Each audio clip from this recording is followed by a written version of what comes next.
Welcome to home chef. இது நம்ம வீட்டு சமையல். இந்த வீடியோல நம்ம என்ன பார்க்க போறோம்னா ஒரு டீ டைம் ஸ்நாக் தான் பார்க்க போறோம். Bakery style pakoda recipe. இப்போ எப்படி பண்ணலாம்ங்கறத பார்க்கலாம்.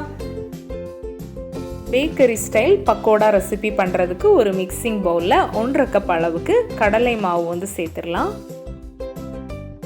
இது கூடவே 1/4 கப் அளவுக்கு அரிசி மாவு சேர்த்துடலாம். நெக்ஸ்ட் வந்து ஒரு பெரிய வெங்காயத்தை சின்னதாக நறுக்கி சேர்த்துடலாம். இது கூடவே 3 பல் பூண்டு நல்லா தட்டி சேர்த்துடலாம்.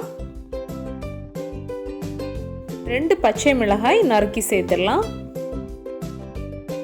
கொஞ்சம் கறிவேப்பிலைகள் நறுக்கி சேர்த்துடலாம். இது கூடவே 1 டீஸ்பூன் அளவுக்கு சோம்பு,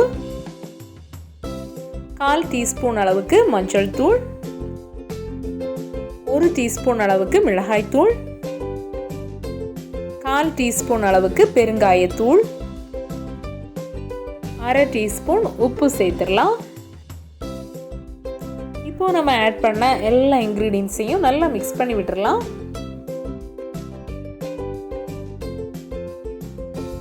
நெக்ஸ்ட் வந்து இதில் 1/2 கப் அளவுக்கு வேர்க்கடலை வந்து சேர்க்க போகிறோம்.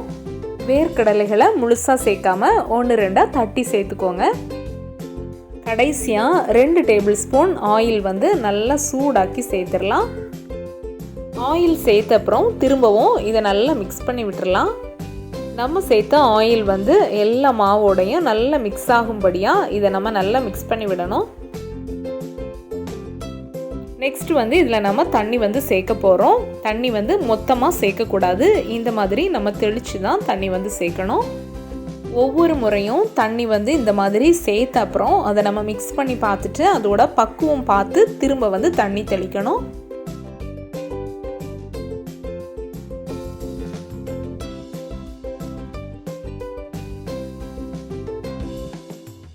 இந்த அளவுக்கு கடலை மாவில் தண்ணி சேர்த்த அப்புறம் இதுக்கு மேலே நம்ம வந்து தண்ணி சேர்க்கக்கூடாது. இதை நல்லா மிக்ஸ் பண்ணிடலாம். பாருங்க, இந்த பக்குவத்தில் இருக்கணும். நம்ம ஆயிலில் வந்து இதை வந்து உதுத்து போடும்போது இது அழகாக விழணும். அந்த அளவுக்கு நம்ம இதை பிசைஞ்சு எடுத்துடணும். ஆயில் வந்து சூடாயிடுச்சு. இந்த நேரத்தில் நம்ம இந்த பக்கோடா மாவை வந்து இந்த மாதிரி கொஞ்சம் கொஞ்சமாக உதுத்து போட்டுடலாம். ரொம்ப பெரிய பீஸாக வந்து போட்டுறாதுங்க, அதுக்கப்புறமா உள்ளே வந்து வேகாது. ஸ்டவ்வை வந்து மீடியம் ஃப்ளேமில் வச்சுக்கோங்க.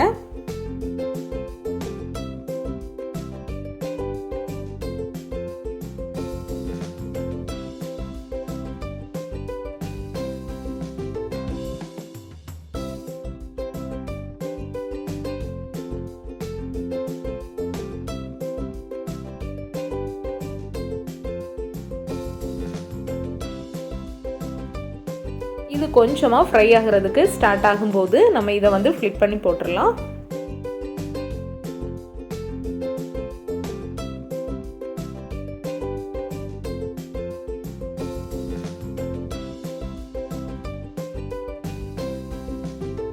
பாருங்க, பபிள்ஸ் எல்லாமே நல்லாவே அடங்கிடுச்சு. இப்போ நம்ம இதை வந்து வெளியில எடுத்துடலாம்.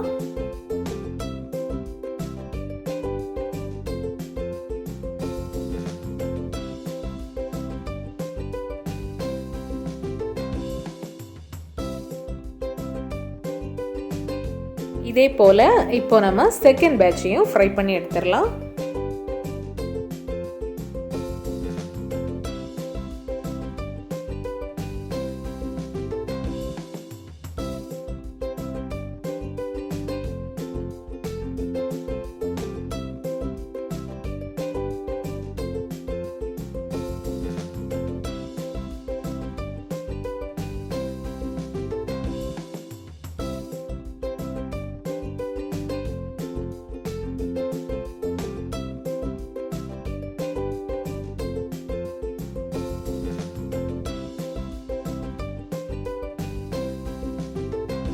கடைசியாக இது மேலே கொஞ்சமாக கறிவேப்பிலைகள் ஃப்ரை பண்ணி சேர்த்துடலாம்.